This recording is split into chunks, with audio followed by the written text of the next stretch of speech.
নমস্কার বন্ধুরা, শুভ সকাল। সবাই কেমন আছো? আশা করি সবাই খুব ভালো আছো। তো আমিও ভালো আছি। তো আজকে সকাল সকাল চলে এলাম এই বাড়িতে জামা কাপড় কাচতে। তো জামা কাপড় কাচতে এই বাড়িতে এলাম, কারণ হচ্ছে একটাই, আজকে রবিবার, দেরি করে উঠেছি। দাদাভাই তো এখনও ঘুমাচ্ছে, ওঠেনি। তো আমি চলে এসেছি জামা কাপড় ঘরের জল টল তুলে। কলে জল এসেছিলো, দুদিন ভোর জল আসেনি।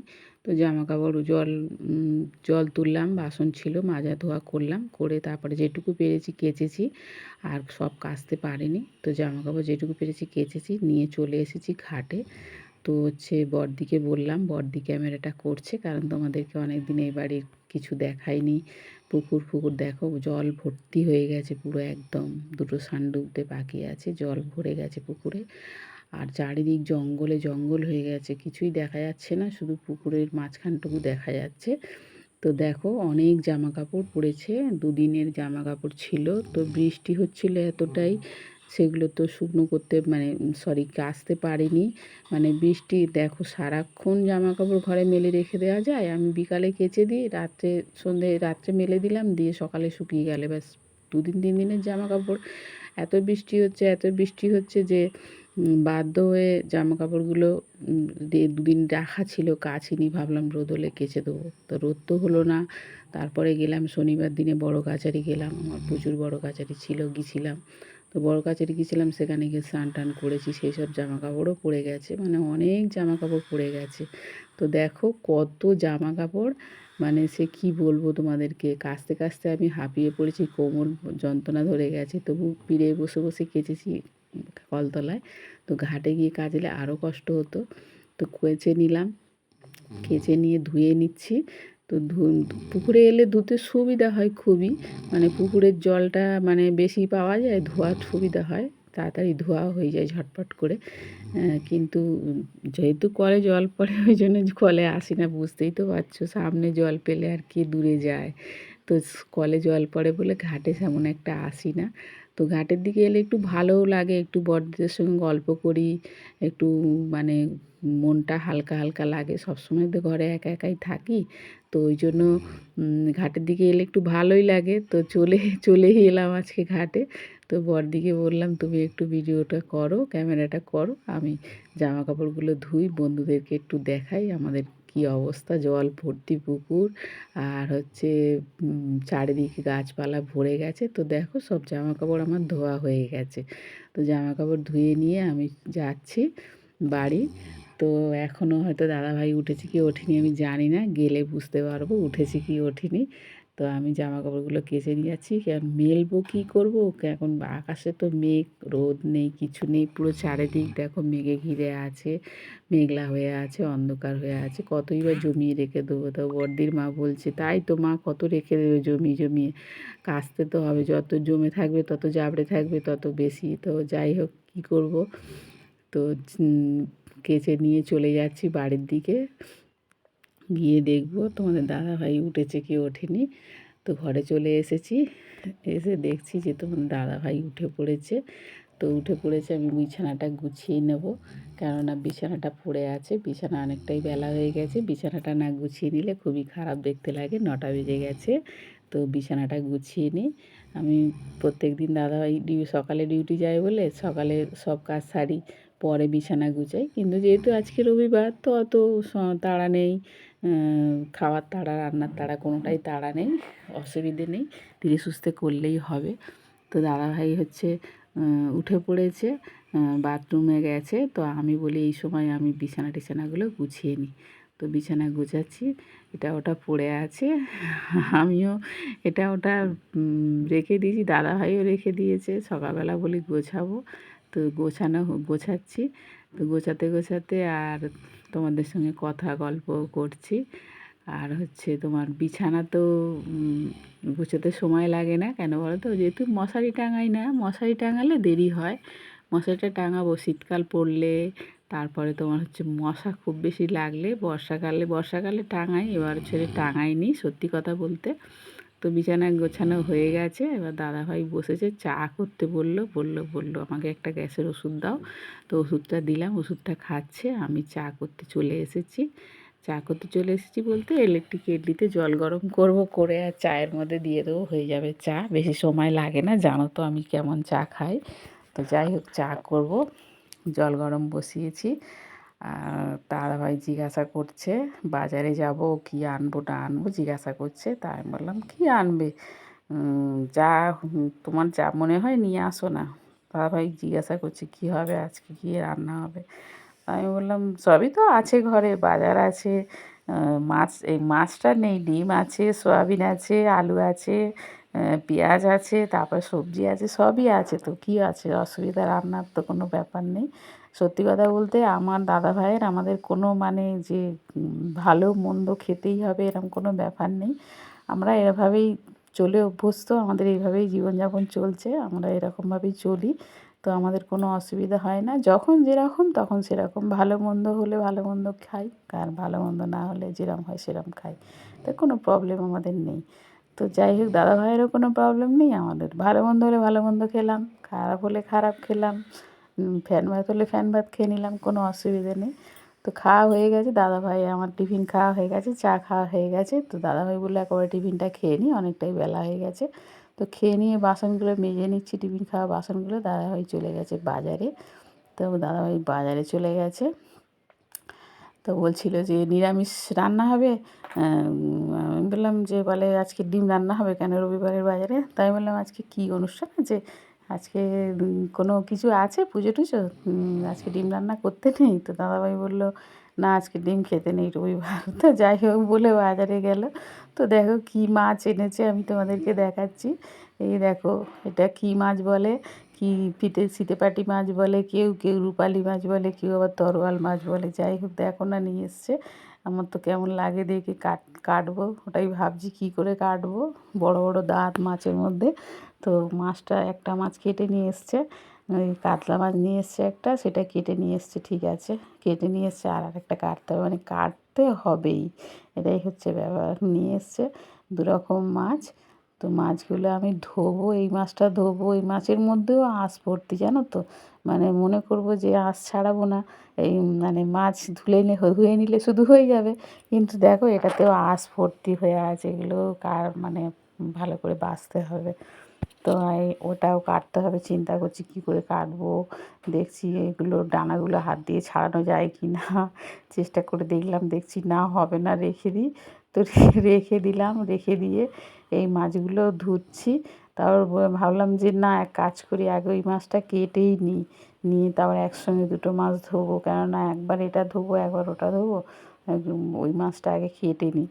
তো মাছটা দেখো না মানে ওই মাছটার কানের কাছে না আঁশ ভর্তি, আমি আঁশগুলো ছাড়াচ্ছিলাম, ছাড়াতে ছাড়াতে ভাবলাম না ওই মাছটা কেটেই ফেলি, কেটে ফেলে তারপরে একসঙ্গে দুটো মাছ ধোবো বলে ওই মাছটা ঝপঝপ করে কেটে নিলাম বটি দিয়ে। তো বটি দিয়ে কাটলাম, বটিটা তো ধার ছিল বলে অসুবিধা হয়নি, কেটে নিয়েছি। আর মাছটা খুব একটা শক্ত মাছ নয়, নরম মাছ, যেহেতু নদীর মাছ। তো যাই হোক কেটে নিয়েছি, ধুচ্ছি, ওটার কোনো আঁশ ঠাস কিছু নেই, নদীর মাছটায় কিছুই নেই, একদম পরিষ্কার। কিন্তু আমাদের পুকুরের যে মাছটা কাতলা মাছটা ওটার মধ্যে আঁশ ভর্তি, ওটা একটু ধুতে সময় লাগছে, দেখো আঁশ বেছে বেছে ধুচ্ছি। তো ধোয়া হয়ে এসছে মোটামুটি। ওই নদীর মাছটা হচ্ছে ইচ্ছা আছে রান্না করবো, এই মাছটা রেখে দেবো। তো দাদাভাইকে জিজ্ঞাসা করি, দাদাভাই কী বলে, তারপরে চিন্তাভাবনা করবো। তো কতগুলো আঁশ বেরিয়েছে, এগুলো বাইরে ফেলে দিয়ে আসি, নাহলে বেসিনে জমা হবে। তো ফেলে দিয়ে এলাম, দিয়েছে। দাদাভাইকে জিজ্ঞাসা করছিলাম যে কী রান্না করবো, কী মাছ রান্না করবো। তো দাদাভাই বলছিলো দু রকমই করো, নদীর মাছটা ঝাল করো আর পুকুরের মাছটা ইয়ে করো, ঝোল করো। পুকুরের মাছটা মানে মাথা দুটো, মাথাগুলো রেখে দেওয়া ঠিক না, জ্যান্ত মাছের মাথা টাটকা টাটকা খেয়ে নিলে ভালো হয়। তো আমি বললাম যে দেখো টাটকা টাটকা খেয়ে নিলে ভালো হয়, কিন্তু আজকে অনেকটাই বেলা হয়ে গেছে, এখন 11:30 বেজে গেছে, দু রকম মাছ রান্না করতে গেলে তো অনেকটাই দেরি হয়ে যাবে বলো। বলছে ভাত বসিয়ে দাও না, ভাত বসিয়ে দিই। আমি বলছি ভাত বসিয়ে দিয়ে তুমি সবজি কাটবো, এতক্ষণ তো আমি মাছ কাটছিলাম, এবার ভাতটা বসিয়ে দিয়ে তুমি সবজি কাটবো, সবজি কাটতে কাটতে আমি কী করে করবো, মানে ভাত বসিয়ে দিয়ে সবজি কাটতে কাটতে ভাত হয়ে যাবে, ভাত 10 থেকে 15 মিনিট লাগে, তার মধ্যে আমার সবজি কাটাই হবে না, ভাত হয়ে যাবে। তার থেকে আজকে থাক পুকুরের মাছটা, দুদিন পর কালকে হবে কোনে। তো কালকে যেহেতু জন্মাষ্টমী আছে, তো জন্মাষ্টমী আছে তো মাছ রান্না হবে না, নিরামিষই হবে। তো যাই হোক দেখো তো বলি কেটলিতে জলটা গরম বসিয়ে দিয়ে আর বাসনগুলো উবুড় করে দিচ্ছি, চালটা ধুয়ে নেবো, ঝপ করে চালটা ধুয়ে নিয়ে আর ভাতটা বসিয়ে দেবো। ভাতটা ফুটে যাবে, কারণ গরম জল হলে ভাতটা তাড়াতাড়ি ফুটে যাবে, যেটা রোজই করি, আজকেরও সেটাই করলাম। সবই তো রোজের কাজ বলো, একটু ঘুরিয়ে ফিরিয়ে কোনো দিন এটা আগে করি, কোনো দিন ওটা আগে করি, কোনো দিন এটা পরে করি, কোনো দিন ওটা আগে করি, এরকমভাবেই করি ঘুরিয়ে ফিরিয়ে। তো আজকে রবিবার, আজকে একটু অন্যরকমভাবে করছি। সকালের কাজ এখন বেলা 11টা 12টার সময় করছি। তো বাসন উবুড় দিয়ে নিচ্ছি, নিয়ে জলটা ফুটে গেলেই ভাতটা চাপিয়ে দেবো।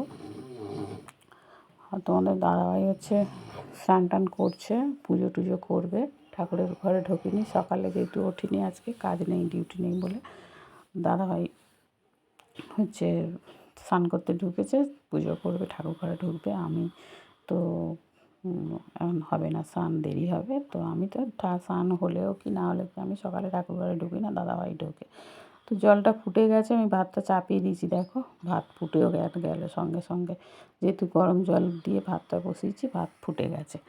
ভাত ফুটে গেছে, ভাত নামিয়েও ফেলেছি। ভাত নামিয়ে ফেলে এবার মাছটা ভাজবো। গ্যাসে তেল গরম হয়ে গেছে, আর আমি চাপা দিয়ে দিয়ে মাছ ভাজি। আমার ভীষণ ভয় লাগে গায়ে তেল ছিটকে আর ফোস্কা পড়বে গায়ে, তো আমি কোনো দিনই মাছ বলো ডিম বলো সব রকম চাপা দিয়ে দিয়ে দিই। বেগুন ভাজলেও বা পটল ভাজি, বেগুন ভাজি, যাই কিছু করি, মোটামুটি ভাজাভুজি জিনিসটা আমি চেষ্টা করি ঢাকা দিয়ে করার। কেন বলো তো, ওই যে তেল ছিটকে ছিটকে গায়ে আসে, তারপরে চারিদিকে এদিক ওদিক হয়, আর গায়ের মধ্যে আসবে, ফোস্কা পড়বে, করবো, তার থেকে একটু সাবধান হয়ে করাটাই ভালো, তাই না বলো? তো যাই হোক, দেখো মাছগুলো কড়াই সব দিয়ে দিয়েছি, মানে একটাই মাছ ছিল তো বেশি হয়নি, ওই 6-7 পিস মতো হয়েছে, পাতলা পাতলা ছোটো পিস, তো ওই সব কটাই ভেজে নিলাম একসঙ্গে। মাছের ঝুড়িটা, মানে স্টিলের ঝুড়িটা, আর হচ্ছে যেটা মাছ বসিয়ে রেখেছিলাম, তো এই দুটো মেজে নিলাম, কারণ বেসিনে বাসন জমা করে রাখলে ওখানটা জাম হয়ে থাকবে রান্নার জায়গাটা, ওই জন্য বাসনগুলো মেজে নিলাম। মেজে নিয়ে মাছটা, এবার হচ্ছে ঢ্যাঁড়স, অনেক দিন ধরে দাদাভাই বলছে ঢ্যাঁড়সের ঝাল খাবো, ঢ্যাঁড়সের ঝাল খাবো, পেঁয়াজ দিয়ে ঢ্যাঁড়সের ঝাল খাবো। তো এগুলো একটু করতে গেলে সময় লাগে বলো, সকালবেলা ধরো হুটো পাটার মধ্যে আমি অত কিছু করতে পারি না, সত্যি কথা বলতে। একা হাতে করি, রান্না বান্না কাজকর্ম, জল তোলা, বাসি কাজ সারা সব কিছুই করি 7:30টার মধ্যে, পারি না। তো আজকে রবিবার যেহেতু তাড়াহুড়ো নেই, তো ভাবছি একটু দাদাভাইকে ঢ্যাঁড়সের ঝাল করে দেবো। তো ঢ্যাঁড়সের ঝালটা আমি এদিকে গ্যাসে বসিয়ে দিলাম, ঢ্যাঁড়সটা ভেজে নেবো ভালো করে, লাল লাল করে না ভাজলে ভালো লাগে না, তো লাল লাল করে ঢ্যাঁড়সটা ভেজে নেবো। তো ঢ্যাঁড়স ভাজাটা এই গ্যাসে আমি বসিয়ে দিয়েছি, এই গ্যাসে ঢ্যাঁড়স ভাজা বসিয়ে দিচ্ছি, আর ওদিকে মাছ ভাজা হচ্ছে। তো দুদিকে করে নিচ্ছি, তাড়াতাড়ি হয়ে যাবে, বেশি দেরি হবে না। তেল ছিটকাচ্ছে, আমি চাপা দিয়ে দিলাম, দেখলে তো, চাপা দিয়ে দিলাম কেননা তেল ছিটকাচ্ছে। এদিকের মাছটা কি কত দূর হলো দেখি, ঢাকা দিয়ে রেখেছি তো।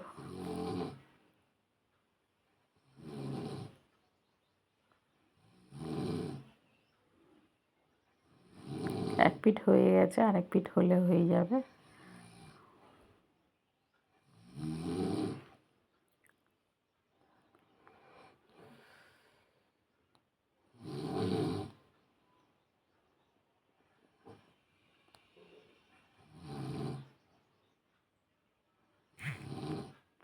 আমাদের দাদাভাই ঠাকুর ঘরে পুজো করছে, তোমার দাদাভাই ঠাকুর ঘরে আছে, রবিবার একটু সময় দিয়ে ভালো করে ঠাকুরের পূজা করছে, আর আমি এদিকে রান্না করছি। পেঁয়াজটা কেটে নিয়েছিলাম, বুঝেছো, মাছ কাটতে বসেছিলাম যখন, তখন পেঁয়াজটা আগে কেটে নিয়েছি, কারণ আবার পেঁয়াজ কাটতে যাবো, আবার বটি নামাবো, ওই জন্য আগে মাছ কাটার আগে পেঁয়াজটা কেটে নিয়েছিলাম। যেহেতু নদীর মাছ, ঝাল করব, পেঁয়াজ লাগবে, আর হচ্ছে করবো, কী বলো, ঢেঁড়সের ঝাল করবো, তো পেঁয়াজ লাগবে, ওই জন্য আমি করেছি, পেঁয়াজটা আগে কেটে নিয়েছি, তারপরে মাছ কেটেছি। তো মাছটা ভাজা হয়ে গেছে, মাছটা আমি তুলে নিচ্ছি, দেখো মাছটা না কড়া থেকে তোলার পরে দেখলাম ফটাস করে ফাটলো, কী জানে মাছটার মধ্যে থেকে কিছু একটা ফাটলো, তো ওই জন্যই আমি ঢাকা দিই। তারপরেও দেখছি মাছ ভাজা হয়ে গেছে, তুলে নিয়েছি, তারপরে দেখলাম ফাটলো, কী ফাটলো জানি না। তো এবারে মাছের তরকারি আমি বসিয়ে দেবো, কারণ আমার হচ্ছে হয়ে গেছে, মাছ ভাজা হয়ে গেছে। অনেকটাই বেলা হয়ে গেছে, কিন্তু 1টা বাজে জানো তো। 1টা বাজুক আর 2টো বাজুক, অসুবিধে নেই। দাদাভাই বলে দিয়েছে যে আজকে রবিবারের বাজার, দেরি হলে অসুবিধে নেই। তো আমি বললাম ভালো, তুমি ভালো ছেলে হয়ে গেছো। আমি বাবা নিশ্চিন্তা মনে রান্না করি, কোনো অসুবিধে নেই। তুমি যা ছটপট করো, ওই জন্য তুমি আসলেই তো আমার ভয় লাগে, আর তুমি ঘরে রয়েছো। আজকে রবিবারের বাজার তোমাকে টাইমে খেতে না দিতে পারলে আমার তো একটু টেনশন হয়। তো তুমি যখন বললে তখন একটু নিশ্চিন্তা হয়ে, টেনশন ফ্রি হয়ে রান্নাটা করি। তো আলুটা ভাজা হয়ে গেছে, পেঁয়াজ টমেটো দিয়ে দিয়েছি। পেঁয়াজটা টমেটোটা একটু ভেজে কষে নিয়ে আর জল ঢেলে দেবো। মাছের ঝাল হবে যেহেতু, ঝোল তো নয়। আলু তো ভাজতে ভাজতেই গলে গেছে, বুঝেছ। তো দেখো মশলাটা দিয়ে কষে নিয়েছি। মশলা কিন্তু আমি কিছুই দিইনি, বুঝেছ। নুন হলুদ আর হচ্ছে কাঁচা লঙ্কা দিয়েছি, কাশ্মীরি লঙ্কার গুঁড়ো দিয়েছি। দিয়ে দেখো মাছের ঝাল আমার কমপ্লিট, একদম কমপ্লিট হয়ে গেছে। তোমাদেরকে দেখালাম, দেখো লাল লাল, ঝাল ঝাল হয়নি। লাল লাল হয়েছে, কিন্তু ঝাল ঝাল একদম হয়নি। কেন বলো তো, আমি ঝাল খাই না, দাদাভাইও ঝাল খায় না। দাদাভাই খায়, কিন্তু আমার জন্য দাদাভাই খায় না ঝাল। আমার ঝাল খেলেই ভীষণ পেট জ্বালা করে, আর কষ্ট হয় খুব, মানে মাথা ফাতা যেন জাম হয়ে যায় ঝালটা পেটের মধ্যে গেলেই। তো ধনেপাতা কুচনো ছিল, ছড়িয়ে দিলাম, দিয়ে এবারে ঢাকা দিয়ে দেবো। ধনেপাতা কুচনো একটু মাছের ঝালে না দিলে ভালো লাগে বলো। তো ওদিকে ঢেঁড়সটা ভেজে নিয়েছিলাম একটা কড়াই। তো এই কড়াটা মাছটা হয়ে যেতে এতে পেঁয়াজ টমেটো ভেজে কষে আর হচ্ছে এটা দিয়ে, ঢেঁড়সটা দিয়ে কষিয়ে জল ঢেলে দিয়েছি। দেখো আমার মাছ ঢেঁড়সের ঝালটাও কমপ্লিট হয়ে গেছে। দুটোই কিন্তু লাল লাল হয়েছে, দেখো কালারগুলো কিন্তু খুব সুন্দর কালারফুল হয়েছে। আর খেতে কেমন হবে জানি না, খেয়ে দেখতে হবে, তারপর বুঝতে পারবো। দেখতে কিন্তু ভালোই লাগছে বলো। তো হয়ে গেল রান্না আমার কমপ্লিট, আর কিছু করলাম না তেমন কিছু। তো চলো খেতে বসে গেছি, দাদাভাই আমি দুজনেই খেতে বসে গেছি। দাদাভাই তো খেতে শুরু করেই দিয়েছে, ঢেঁড়সের ঝাল খাবে বলেছিল, অনেকদিন থেকে বানিয়েছি, খেয়ে নিয়েছে। আর আমি ভাত বেড়ে নিয়েছি, দেখো আমার পাতে ভাত বাড়া রয়েছে। তো এবার আমি খেতে বসবো। তো চলো, সবাই ভালো থাকবে, সুস্থ থাকবে। এই দেখো আমি ভাত বেড়ে নিয়েছি, আমার পাতে ঢেঁড়সের ঝাল ঢেলে নিয়েছি। একবেলার মতো করেছি, দুবেলার করিনি। তো যাই হোক, এবারে আমি খাবো। আমারও হাত ইসপিস করছে খাওয়ার জন্য, খিদে পেয়ে গেছে, 2:30 বাজে। আর দেরি করলে হবে না, দাদাভাই মাছের ঝাল ঢেলে নিচ্ছে। তো যাই হোক, সবাই ভালো থাকবে, সুস্থ থাকবে, আবার দেখা হবে পরের ব্লগে। তো আজকের মতন ব্লগটা এখানে শেষ করলাম। সবাই ভালো থাকবে, টাটা, শুভ দুপুর। আর যদি ভিডিওটা ভালো লেগে থাকে তো লাইক কমেন্ট শেয়ার করো, কিন্তু ভিডিওটা পুরোটা দেখবে, তবে ভালো লাগবে। ভিডিও একটুখানি দেখে রাখবে না, কেননা ভিডিও একটুখানি দেখলে বুঝতে পারবে না কতটা কি ভালো করতে পারলাম, মন্দ করতে পারলাম। টাটা।